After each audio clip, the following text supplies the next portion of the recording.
नमस्कार दोस्तों, आप सबका स्वागत है आपके अपने चैनल गवर्नमेंट एग्जाम स्टडी में। जैसा कि आपको पता है आपकी पेट की परीक्षाएं अब नज़दीक आ रही हैं, तो हम लोग इसी दौर में आपके लिए तैयारी जो करा रहे हैं दोस्तों, वो विषय है आपका इतिहास का। इतिहास की हम लोग 2-3 वीडियोस कर चुके हैं। आपको उसके लिए चैनल पे प्लेलिस्ट बनी हुई है UPSSC पेट 2022, वहां पर जाके आप इन सबको जो पीछे वीडियोस कराई जा चुकी हैं उनको देख सकते हैं। ठीक है दोस्तों, अब हम लोग इसके आगे शुरू करते हैं। कल हम लोगों ने बात कर ली थी चौरी चौरा कांड।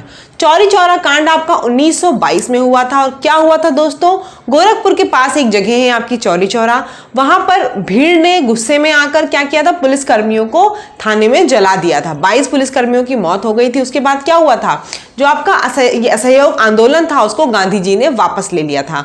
फिर स्वराज पार्टी का गठन हुआ था, वो भी हम बात कर चुके थे कि स्वराज पार्टी का गठन किया गया। इसमें मोतीलाल नेहरू और CR दास इन्वॉल्व थे। उन्होंने फिर ये सोचा कि अब हमें चुनाव में पार्ट लेना है, तो उन्होंने चुनाव में पार्ट भी लिया। स्वराज पार्टी ने चुनाव में पार्ट लिया और विट्ठल भाई पटेल पहली बार सेंट्रल लेजिस्लेटिव असेंबली के अध्यक्ष भी चुने गए। ठीक, 1900 आपका कहां तक 23 तक हो गया था। अब हम लोग आपको बता दिया था मैंने आपको 1924 में हिंदुस्तान रिपब्लिकन एसोसिएशन बनी थी। 1925 में आपका काकोरी कांड हुआ था। हम लोग आते हैं सीधे 1927 पे। किससे आज शुरू करेंगे दोस्तों, 1927 से।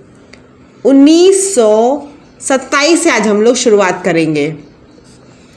क्या हुआ था 1927, सबसे इंपॉर्टेंट, साइमन कमीशन। क्या हुआ था दोस्तों, साइमन कमीशन। ठीक है, क्लियर दिख रहा है मुझे लग रहा है आप लोगों को, साइमन कमीशन। ये देखिए दोस्तों क्या था, साइमन कमीशन जो ये बनाई गई थी, ये क्या कहते हैं, इनका नाम था साइमन, इन्हीं के उसमें बनाई गई थी। इन्होंने भारत में प्रशासनिक सुधार के लिए कुछ सजेशन दिए थे, उसी का नाम दे दिया गया था साइमन कमीशन। ठीक है, 1927 में बनाया गया था। लेकिन ये भारत कब आया, अगर पूछा जाए आपसे कि भारत कब पहुंचा, तो ये भारत में 1928 में पहुंचा। कब पहुंचा भारत ये 1928 में पहुंचा था साइमन कमीशन। ठीक है, और इसका बहुत विरोध हुआ था, पूरे देश में बहुत विरोध हुआ था।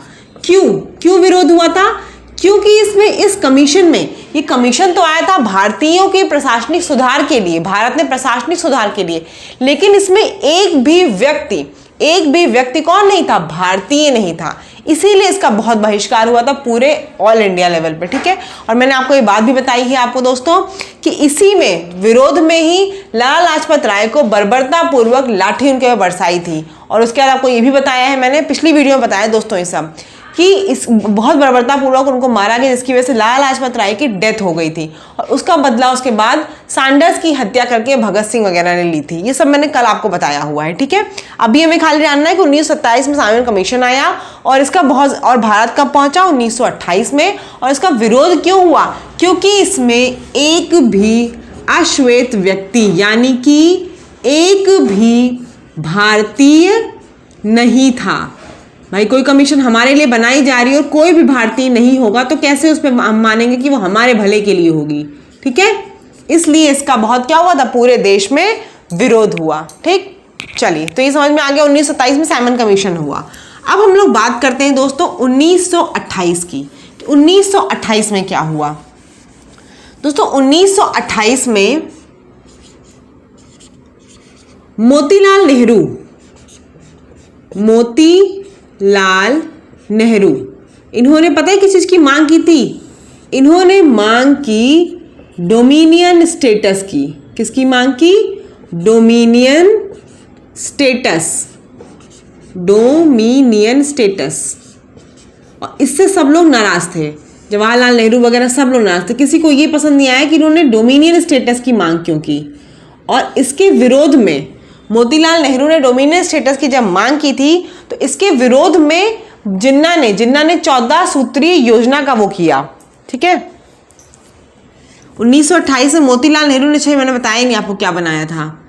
मोतीलाल नेहरू ने जो जारी की थी उसका नाम था नेहरू रिपोर्ट।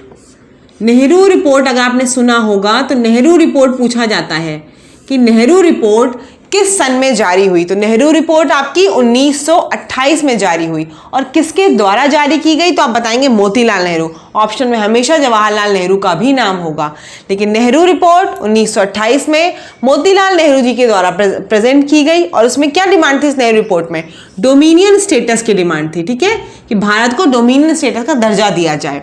इस बात से ज़्यादातर लोग खुश नहीं थे, और जिन्ना तो बिल्कुल भी इस बात में नहीं एग्री कर रहे थे। उन्होंने इसके अगेंस्ट में कि उन्होंने नेहरू रिपोर्ट दी है, तो हम क्या देंगे? जिन्ना ने 14 सूत्रीय योजना प्रस्तावित की, 14 सूत्रीय योजना जारी की जिन्ना ने, ठीक, जिन्ना ने 14 सूत्रीय योजना जारी की 1928 में। नेहरू रिपोर्ट मोतीलाल नेहरू जी के द्वारा डोमिनियन स्टेटस की डिमांड की गई, और जिन्ना ने इसके अपोजिट में, जिन्ना उसको बिल्कुल सपोर्ट नहीं कर रहे थे, उन्होंने अपनी खुद की 14 सूत्रीय योजना का जारी किया, ठीक है, 1928 में। नेक्स्ट देख लेते हैं 1929 क्यों इंपॉर्टेंट है दोस्तों? उसमें क्या हुआ था बताइए? 1929 अगला आया सन हमारा कौन सा? 1929।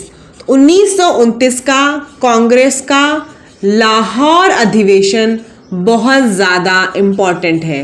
परीक्षाओं में अगर आपने देखा होगा या प्रैक्टिस सेट आप देखेंगे तो लाहौर अधिवेशन 1929 बहुत बार आता है।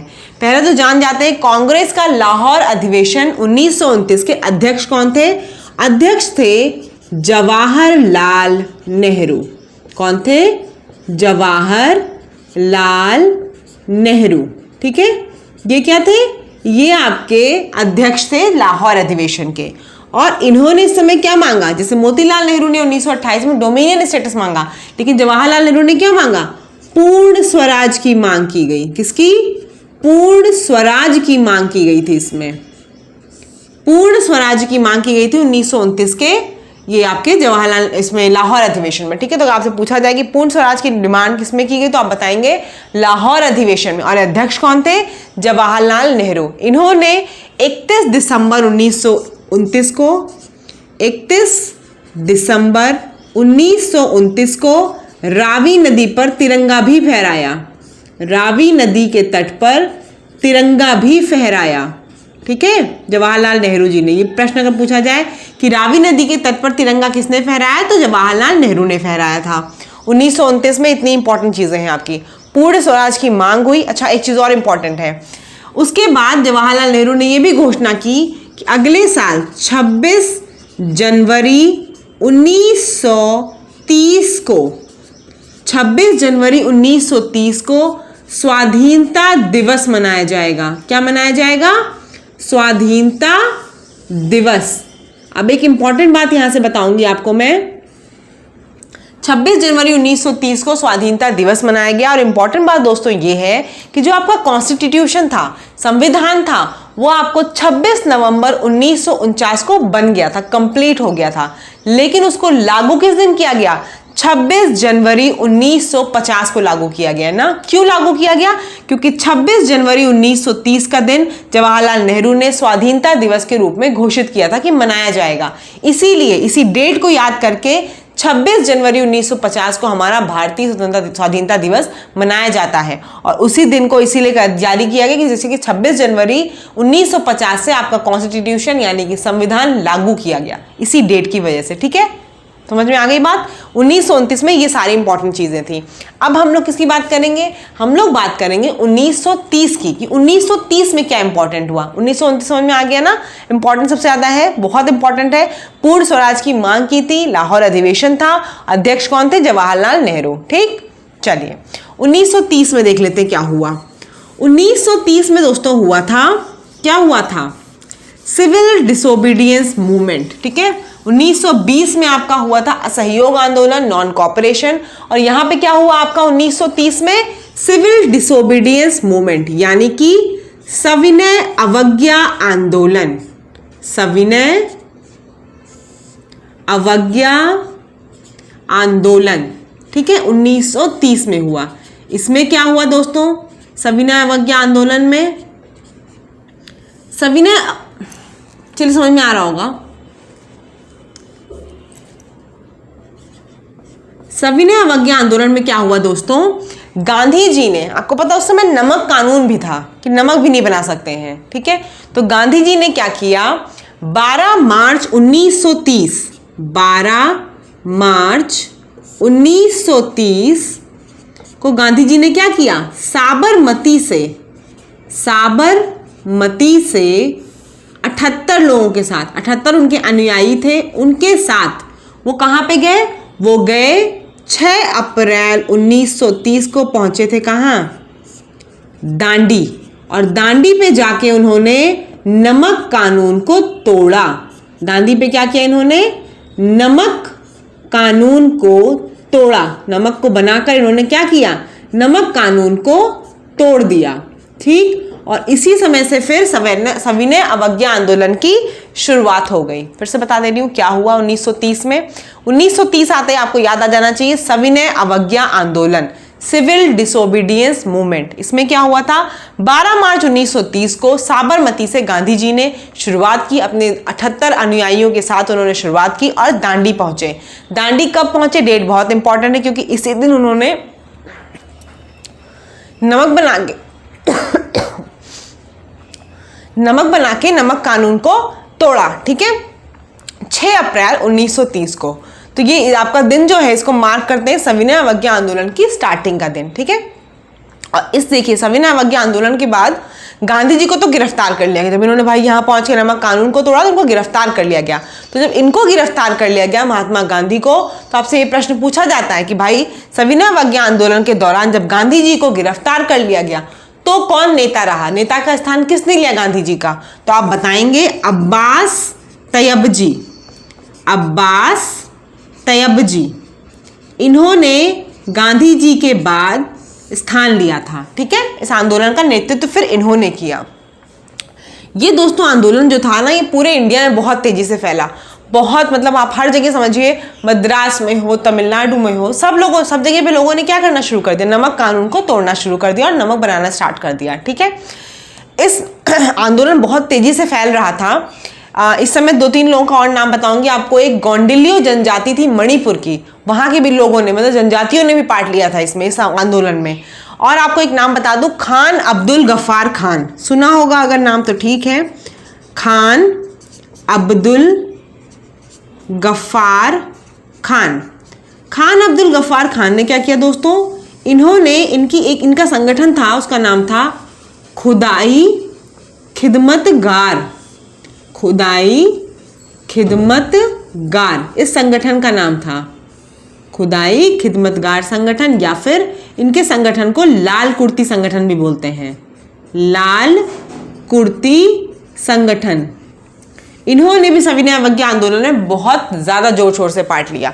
अब देखिए ये आंदोलन इतना ज़्यादा तेज़ी से पूरे इंडिया में फैल रहा था कि अंग्रेज़ों के लिए, ब्रिटिशर्स के लिए ये मुसीबत बन जा रहा था। अब हर कोई सविनय अवज्ञा मतलब पता चल रहा आपको, आज्ञा नहीं मानना। अब मतलब जितनी ब्रिटिशर्स की पॉलिसीज थी, जो भी चीज़ें थी, हर कोई किसी ना किसी तरीके से उसको तोड़ने की कोशिश कर रहा था, ना मानने की कोशिश कर रहा था। अब ब्रिटिशर्स बहुत परेशान थे। उन्होंने फिर एक काम किया, वो क्या हुआ, 1931 में गांधी इरविन पैक्ट साइन हुआ, यानी कि गांधी इरविन समझौता हुआ, ठीक है, 1931 में। 1930 समझ में आ गया होगा पूरा आपको। गांधी जी गिरफ्तारी के बाद अब्बास तैयब जी उनका जगह नेता नेतृत्व का उन्होंने रूप लिया, और खान अब्दुल गफ्फार खान खुदाई खिदमतगार संगठन लाल कुर्ती, इन्होंने भी पार्ट लिया, और गोंडिलियो जनजाति मणिपुर की थी, इन लोगों ने बहुत जोर शोर से पार्ट लिया। अब हम लोग आ जाते हैं 1931 पे। 1931 में क्या हुआ दोस्तों, अब बता रही हूँ ना आपको, ये आंदोलन बहुत तेजी से फैल रहा था पूरे भारत में। तो अंग्रेजों के लिए, ब्रिटिशर्स के लिए बहुत ज़्यादा मुसीबत हो रही थी, कोई बात ही नहीं समझ रहा था। उन्होंने 1931 में एक समझौता किया। क्या नाम था उस समझौते का, गांधी इरविन समझौता, या फिर गांधी इरविन पैक्ट, ठीक है। इसमें क्या हुआ दोस्तों, इसमें 2 बातें कही गई। एक ये, और मेन मोटिव था वो यही था शायद, पहली बात ये थी कि गोल मेज सम्मेलन में पार्ट लेना। 1930 से मैं पढ़ाऊंगी आपको गोल मेज सम्मेलन जो है आपका, वो 1930 से शुरू हो गया था। लेकिन 1930 में जब प्रथम गोल मेज सम्मेलन हुई थी आपकी, प्रथम गोल मेज सम्मेलन 1930 में जब हुई, तब पता है आपको, राउंड टेबल कॉन्फ्रेंस जिसे बोलते हैं, किसी भी कांग्रेस के इंसान ने, कोई भी कांग्रेस का पार्टिसिपेंट्स नहीं पार्टिसिपेट किया था इस गोलमेज सम्मेलन में। तो गांधी इरविन समझौता हुआ और ये बोला गया गांधी जी से कि आप सविनय अवज्ञा आंदोलन को एक तो वापस लीजिए, सविनय अवज्ञा आंदोलन वापस लीजिए, ठीक, और दूसरा क्या काम करिए, दूसरा गोलमेज सम्मेलन में सम्मिलित हुई, ठीक है। अब सविनय अवज्ञा आंदोलन को वापस लीजिए और क्या करिए, गोलमेज सम्मेलन में कांग्रेस भी पार्ट लेगा और आप भी पार्ट लेंगे, गोलमेज सम्मेलन में पार्ट लीजिए। ये दो बातें हुई गांधी इरविन समझौता में, ठीक है। पार्ट यानी कि भाग लीजिए, ठीक है। 1930 में गांधी इरविन समझौता में ये बात कही गई। 1930 में पहला हुआ था, ठीक है। द्वितीय जब फिर 1931 हुआ ना, तो वहां पे गांधी जी गए, गोलमेज सम्मेलन आया। इसलिए एक क्वेश्चन मुझे और याद आ गया है, ऐसा कौन सा व्यक्ति है जिसने तीनों गोलमेज सम्मेलन अटेंड की? 3 गोलमेज सम्मेलन हुई थी आपकी 1930, 1931, 1932 में, ठीक है।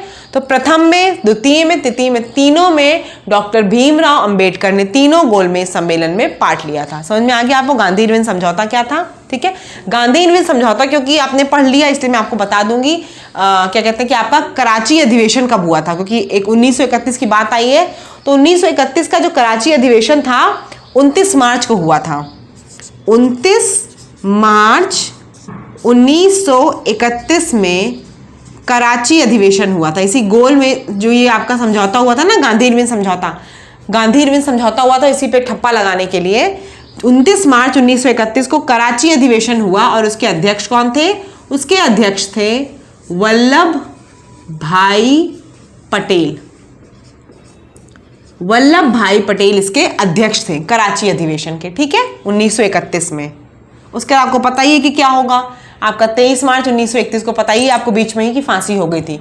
तो ये ऑर्डर इसलिए बता रही हूँ, कई बार ऐसा आता है कि गांधी इरविन समझौता किस दिन हुआ, तो आप बताएंगे 5 मार्च 1931 को गांधी इरविन समझौता हुआ था। डेट याद रख लीजिए, 5 मार्च 1931 को गांधी इरविन समझौता हुआ। 23 मार्च 1931 को भगत सिंह, राजगुरु और सुखदेव को फांसी की सजा सुनाई गई और 29 मार्च 1931 को कराची अधिवेशन हुआ। वल्लभ भाई पटेल उसके क्या थे? अध्यक्ष थे। और ये आपको पता है इसमें क्या हुआ है, इसमें गांधी इरविन समझौता जो हुआ था उसी को सहमति दी गई थी, ठीक है, कि गोलमेज सम्मेलन में पार्ट लिया जाएगा। समझ में आ गया 1931 तक आप लोगों को। अब आखिरी इसके बाद पॉइंट पढ़ेंगे हम लोग, आज का जो आखिरी है 1932। 1932 क्या था? 1932 था दोस्तों पूना पैक्ट और सांप्रदायिक पंचांट, ठीक है, कम्युनल अवार्ड जिसे इंग्लिश में बोलते हैं, और पूना पैक्ट तो पूना पैक्ट ही रहता है, ठीक है। 1932 में देखिए सांप्रदायिक पंचांट, ठीक, और पूना पैक्ट, पूना पैक्ट दोनों देख लेते हैं क्या हुआ दोस्तों। जैसा कि आपको पता है 1909 में मैंने आपको बताया था कल मॉन्टेमिलो रिफॉर्म में क्या हुआ। मॉन्टेमिलो रिफॉर्म में आपके ये क्या कहते हैं, अंग्रेजों ने क्या किया, मुसलमानों के लिए एक पृथक निर्वाचन मंडल बनाया। और ऐसा क्यों किया? ऐसा कुछ नहीं था, उनको मुसलमानों से प्यार था, वो चाहते थे कि डिवाइड एंड रूल, फूट डालो और आराम से यहाँ पे राज करते रहो। हिंदी मुसलमानों ने पहले फूट डाली, अब उनका मुद्दा देखा उन्होंने दलित वर्ग। उन्होंने देखा कि दलित वर्ग जो है वो हिंदुओं से खुश नहीं है। अब सांप्रदायिक पंचांट की जो घोषणा की थी, ब्रिटिश के प्राइम मिनिस्टर थे, प्रधानमंत्री रैमजे मैकडोनाल्ड,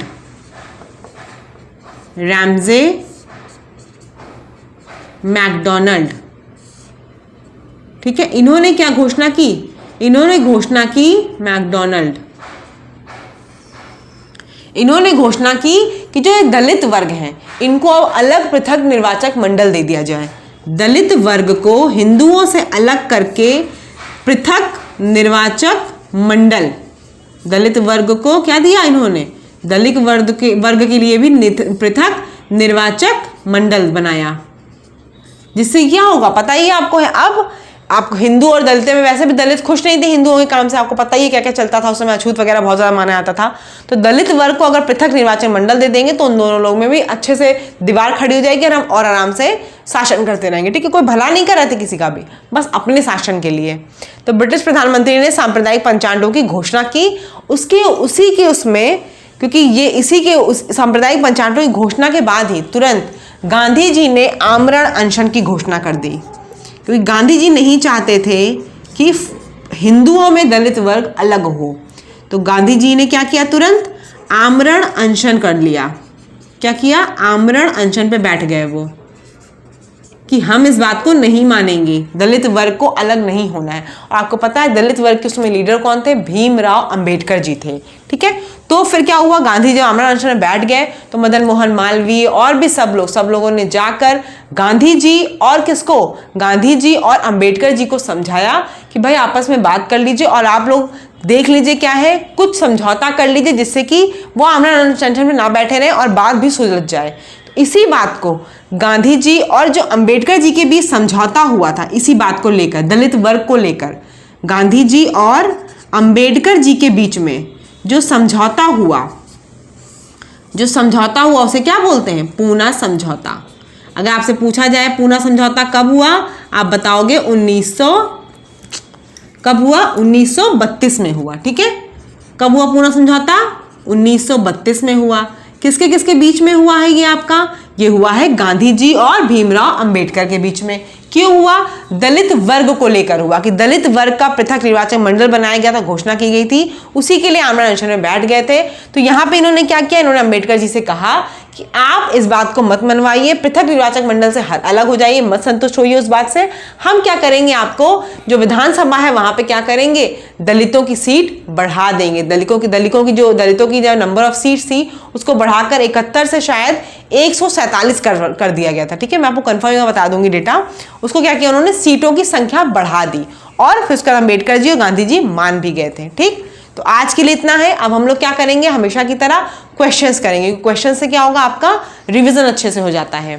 तो देखिए पहला क्वेश्चन आपको दिख रहा होगा स्क्रीन पे, क्योंकि मुझे नहीं दिख रहा है स्क्रीन पे, आपको दिख रहा होगा स्क्रीन पे। पहला क्वेश्चन दोस्तों क्या है, साइमन कमीशन भारत किस वर्ष आया। तो मैंने आपको बताया साइमन कमीशन 1927 में बनाया गया था, लेकिन भारत किस वर्ष आया, भारत वो आया था 1928 में। दूसरा प्रश्न देखिए, भारतीयों ने साइमन का बहिष्कार क्यों किया। ये दूसरा प्रश्न आपको दिख रहा है, क्यों किया था बताइए, क्योंकि इसमें कोई भी सदस्य भारतीय नहीं था। ठीक है, तीसरा प्रश्न देख लीजिए, नेहरू रिपोर्ट किसके द्वारा बनाई गई। तो नेहरू रिपोर्ट किसके द्वारा जारी की गई थी बताइए, 1928 में मोतीलाल नेहरू जी के द्वारा रिपोर्ट जारी की गई थी। फिर देखिए, पूर्ण स्वतंत्रता का प्रस्ताव लाहौर अधिवेशन में किस वर्ष पारित हुआ।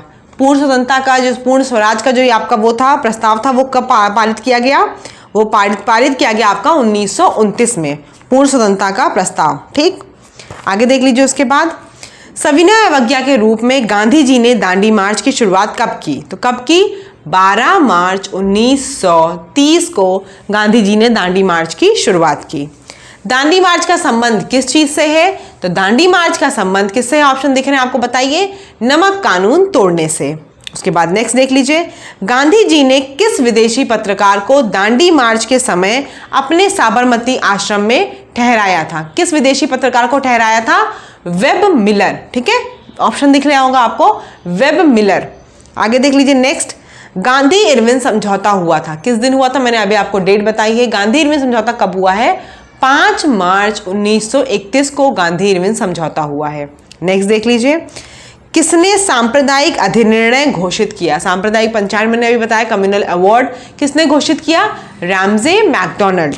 उसके बाद गांधी जी और अंबेडकर जी के बीच में समझौता हुआ, कौन समझौता हुआ, पूना समझौता, यानी कि पूना पैक्ट। आज के लिए इतना ही दोस्तों, अगर चैनल पे नए हैं, सब्सक्राइब नहीं किया है तो जरूर कर लीजिएगा। हर चीज़ आपको यहाँ पे पढ़ाई जा रही है, मैं कोशिश कर रही हूँ जल्दी जल्दी पढ़ा के आपका कंप्लीट कर दूँ कोर्स, जिससे कि फिर हम लोग खाली और खाली प्रैक्टिस करेंगे। ठीक है दोस्तों, धन्यवाद। अगर आपको वीडियो अच्छी लगी हो तो अपने दोस्तों के साथ इसको शेयर जरूर करिएगा।